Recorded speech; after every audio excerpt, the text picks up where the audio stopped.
Mga kabombo, bumisita po si Pangulong Ferdinand Marcos Jr. sa ginagawa kong Metro Manila Subway Project. Maaari daw po itong ipagmalaki sa buong mundo.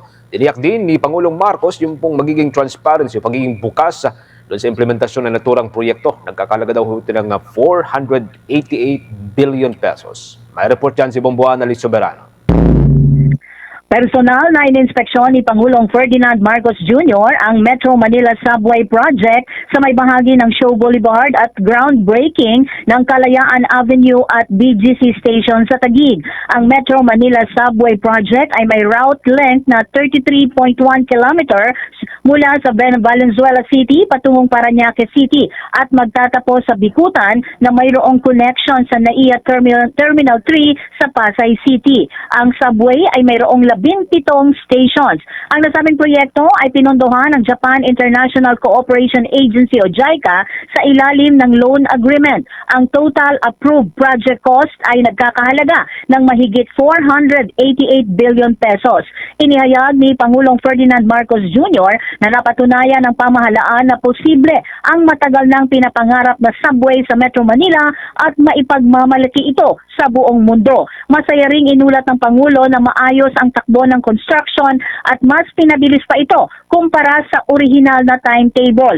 Tinatayang aabot sa hindi bababa sa 200,000 pasahero kada araw ang pagsisilbihan ng 3 istasyon sa BGC sa unang taon ng operasyon.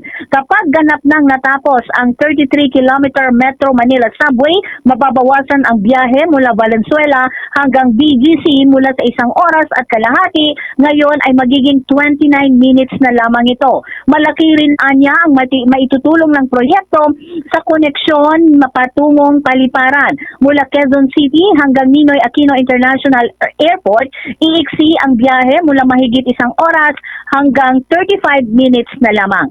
Pakinggan natin si Pangulong Ferdinand Marcos Jr. Or BGC stations. This segment will link the Show Boulevard station, which we just came from and we inspected, and I'm happy to report that the progress is proceeding and the work is proceeding, and we are very much on schedule. In fact, we are from the original timetable. We have accelerated the process and we are moving even more quickly than that. But this segment now will link Show Boulevard station in Pasig to the Lawton Avenue station in Taguig. Earlier today, we inspected Show Boulevard. The progress that we've witnessed there and in all of this project demonstrate that implementation is fully and actively underway. The station in BGC is projected to the stations because there are three. Prioridad din ng administrasyon ang pagwawakas sa matagal ng paghihirap ng mga commuter, kasabay ng pagsusulong ng malalaking proyektong pang-infrastruktura tulad nga ng subway system. Binigyang diin ng Pangulo, layunin ng proyekto na maibalik ang dignidad sa araw-araw na pagbiyahe ng mga Pilipino. Anya, matagal nang suliranin ang matinding trapiko sa Metro Manila na nakakaapekto hindi lamang sa pagpili ng trabaho at paaralan, kundi maging sa oras na dapat sana'y inilalaan sa pamilya. Ayon sa Pangulo, bahagi ang subway project sa mas malawak na reforma sa pampublikong transportasyon ng pamahalaan. Sinabi ng Presidente, mahigit 49 billion pesos ang inilaang pondo ngayong taon para sa railway sector sa ilalim ng Department of Transportation upang mabilis ang modernisasyon ng sistema ng tren sa bansa. Bukod sa subway projects, pinalalakas din ng gobyerno ang mga tren at iba pang mga transportasyon sa ating bansa. Pakinggan natin si Pangulong Ferdinand Marcos Jr. And to ensure that this project proceeds with discipline, transparency, and accountability.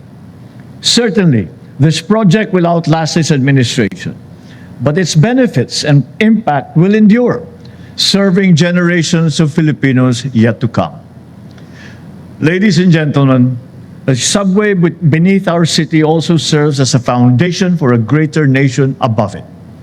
Let us continue this work with genuine commitment to improving the everyday lives of every single Filipino. Panahon na upang matudukan ang dekadang paghihirap ng ating mga commuter. Hangad natin ang ligtas, mabilis at komportableng biyahe dahil ang oras ng bawat Pilipino ay mahalaga at bawat minutong matitipid ay oras na may Google ninyo kasama ang inyong mga pamilya.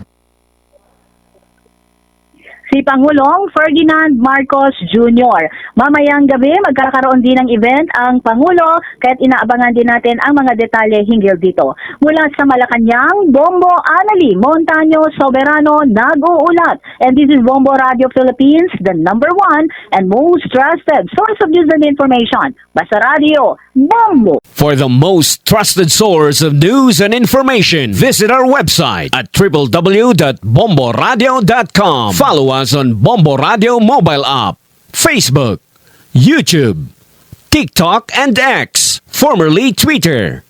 Like, share, and stay connected. Anytime, anywhere.